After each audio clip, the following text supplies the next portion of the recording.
Okay, welcome back. And when we just left off, we were talking about the comparison in terms of value, and then the comparison in terms of shape.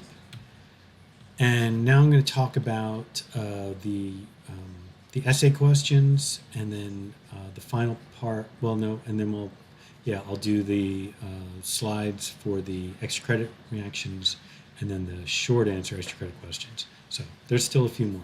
So this would be video number 6 on the review of the midterm. And so let's start with the part 8, the drawing out the design concepts. Now, if you remember, this was actually given as a take home. So you could have done this at home, and most of you chose to do that, which I think was smart, but some of you either chose not to or forgot to. And I would strongly advise you in the future, anytime I give you something take home, do that. It makes things so much easier for you in terms of the test. So all you had to do for the take-home was to demonstrate the 3 main types of symmetry. That was, you had to do something to demonstrate axial symmetry, something to demonstrate radial symmetry, and rotational symmetry. And of course, radial and rotational symmetry could be very similar or could be exactly the same, because radial symmetry is a type of rotational symmetry. But I gave, especially if you demonstrated a difference between them, I gave you a little bit of extra credit point if your version of rotational was distinctly different from radial. So because there are forms of rotational symmetry that are radially symmetrical, and there are forms of rotational symmetry that can't be and are not radially symmetrical. Once again, to give you a definition, radial symmetry is a form of rotational symmetry, meaning a symmetry that's organized around a center point. Right? It's a form of rotational symmetry that is also axially symmetrical on at least 2 axes. Okay. Some people made the mistake of totally focusing on the extra credit question of the difference between reflective and non-reflective symmetries, and not at all addressing the 3 main types of symmetries. So you got some points for doing the extra credit part, but there were points taken off for ignoring the other part of the question. Okay, so the short paragraph answers. I won't go through all the possible answers because you could have picked any number of these. I'd say the first thing that someone might have gotten points off was for not choosing 2, right? The question asked for you to pick 2 of these possible definitions and discuss them both, and discuss how they relate to each other. So that was a major part of the question. And then another place where a lot of people might have gotten something wrong on this question was by not citing examples.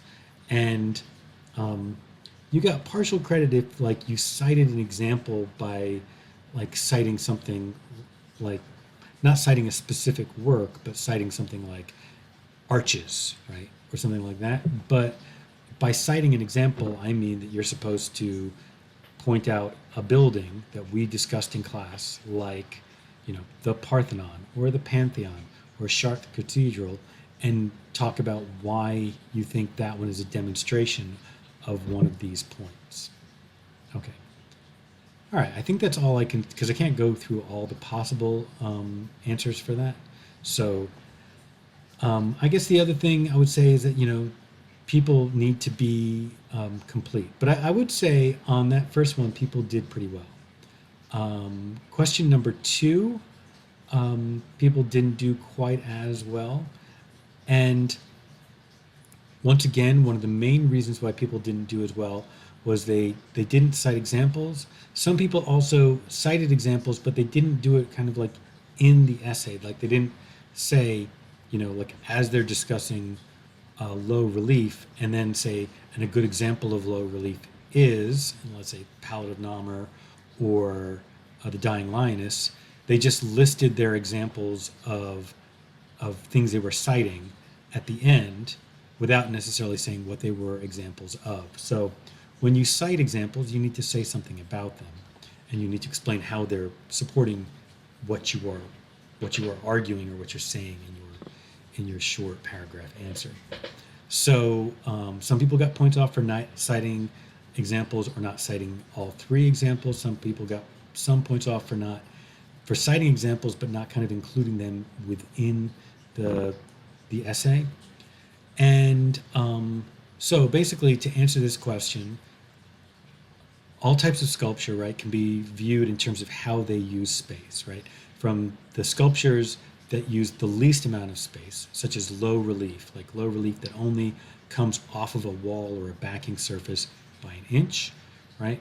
Versus, and then high relief can use a lot more space, including the types of high relief, like let's say the pediment sculptures on the Parthenon, which are almost fully round because they are practically in the round sculptures that have just basically been attached to a backing wall, right? So using that much space. And then you have freestanding sculptures and in the round sculptures. The important thing to remember is that freestanding and in the round are not separate categories, right? They are overlapping categories, meaning that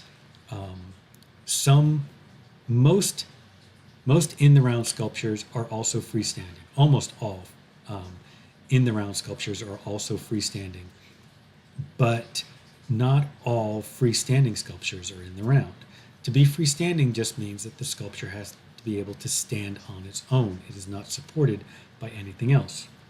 To be in the round, it means that the sculpture needs to have been carved fully around it, meaning that all parts are carved. It is finished front, side, back, in all directions. So you can walk all the way around it, and if you did walk all the way around it, then you would see sculpture all the way around it, right? So some types of sculpture are carved in the front surface and the sides, but the back is completely flat. And it's technically freestanding because it can stand on its own, even though it's clear that that sculpture probably was meant to be put up against a wall, but it's technically freestanding, but it's not in the round because yes, you can walk all the way around it, but when you get to the backside, all you see is a flat surface, or you might see just some words carved on the back, and that's about it. So, so there's a difference between freestanding and in the round. We can see them to a degree as a continuum, but it's more an issue of overlapping category. And then fully in the round are sculptures where they're not only carved all the way around, but they are specifically designed to encourage the viewer to walk all the way around it. And they are definitely designed to make you feel like there are no preferred points of view. Like the contrast I've used a number of times is the difference between Michelangelo's David and Bernini's David. Michelangelo's David is definitely freestanding and it's in the round, but I wouldn't necessarily define it as fully in the round because there are certainly preferred points of view. A couple of preferred points of view, but there are also lots of points of view of David that you never see in a photograph. They're just not all that interesting. Whereas Bernini's David is designed to make us want to look at every angle because every angle is completely thought through, right? The interaction of it into its space, the way it creates all these negative volumes, and the way it creates this kind of like this rotation and spiral kind of movement encourages us to explore all the possible angles, and every possible angle that you find is interesting in its own way. So Bernini's David I would clearly define as fully in the round. Okay, and then lastly, in terms of fully in the round, one of the things I just said was negative volume. And so one of the ways that some works really help further engage spaces by creating deep and interesting uses of negative volume. So a good example would be like Bernini's David, or another good example would be the sculpture Two Large Forms by Henry Moore that we discussed earlier. So, okay, that's quite